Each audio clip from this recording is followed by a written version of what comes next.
sukar. Masa yang sukar itu tidak terprediksi oleh kita.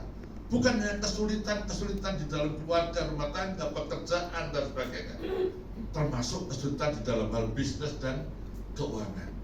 Tapi saya ingin sampaikan, percayalah, kalau kau pegang janji Tuhan, Tuhan tidak pernah tinggalkan engkau, dan Tuhan tidak pernah biarkan engkau. Asal kau tetap berdiri tegak dan siap direstorasi oleh Tuhan. Yang percaya katakan amin. Saya lanjut.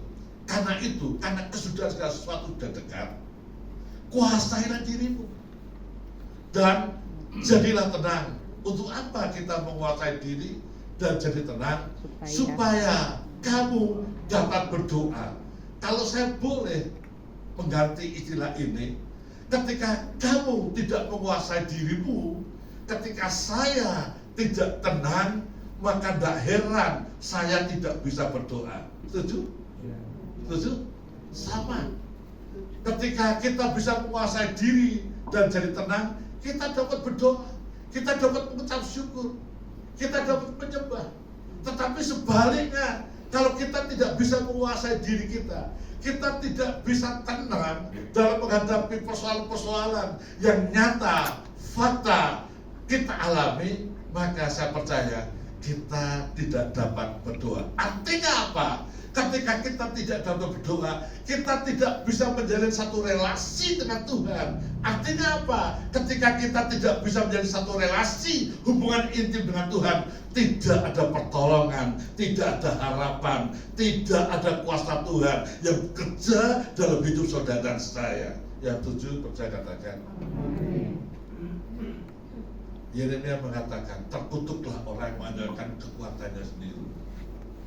Tetapi orang yang mau berdoa, itu orang yang mengandalkan Tuhan, itu orang yang mau merendahkan dirinya serendah-rendahnya.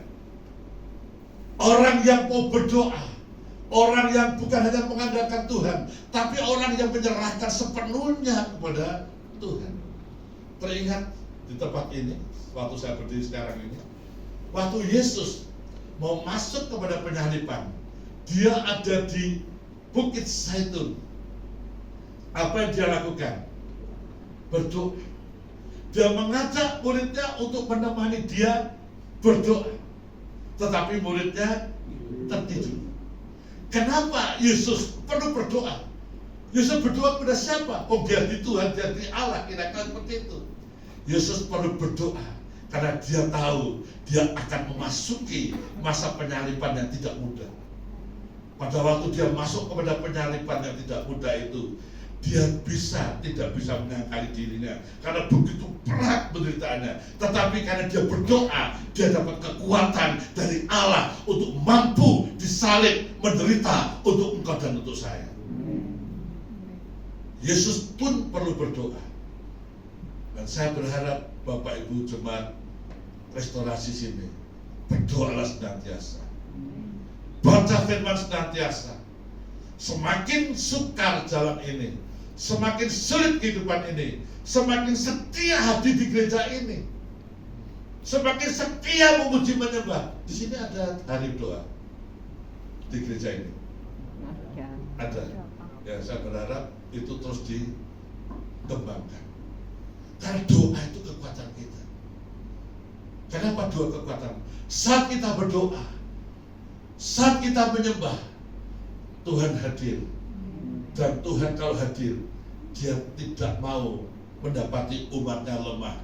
Dia akan kuatkan engkau dan saya. Dia akan sentuh engkau dan saya. Tadi waktu mau berangkat di sini, istri saya tiba-tiba mengalami keadaan kelemahan tubuh. Dan saya bilang, udah kamu di rumah, biar saya dengan anak menantu saya datang ke gereja. Dan saya berdoa, biar Tuhan jamah kamu, biar Tuhan kuasai kamu.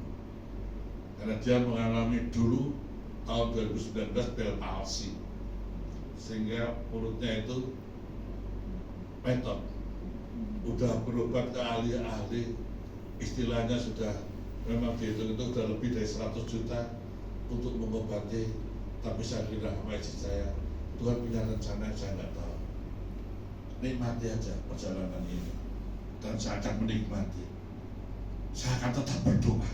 Bapak yang kasih Tuhan, sekali lagi, zaman tidak lebih mudah.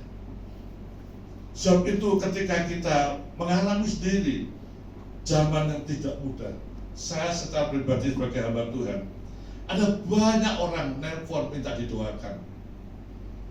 Ada yang seorang wanita diceraikan suaminya, dipisahkan dengan 2 anak wanitanya. Orang tuanya sendiri mengusir dia, dan dia dalam keadaan cacat. Tentunya siapa yang mau mempekerjakan orang cacat? Dan dia selalu bilang, tolong aku didoakan. Kadang-kadang maaf ya, kadang-kadang minta maaf ya, kadang-kadang kesel. Karena sehari itu sekian kali minta didoakan. Loh, tadi sudah tak doa nih, ya doa lagi. Kamu doa sendiri, jangan doa jemu-jemu. Berdoa kamu menyerahkan masalahmu, memang tidak mudah.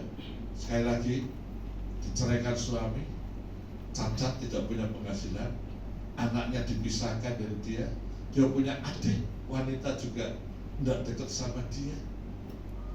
Saya bilang, saya itu agak sedikit nakal ya Bapak Ibu, maaf, nakalnya gini, kamu berjemaat di mana? Di sini Pak.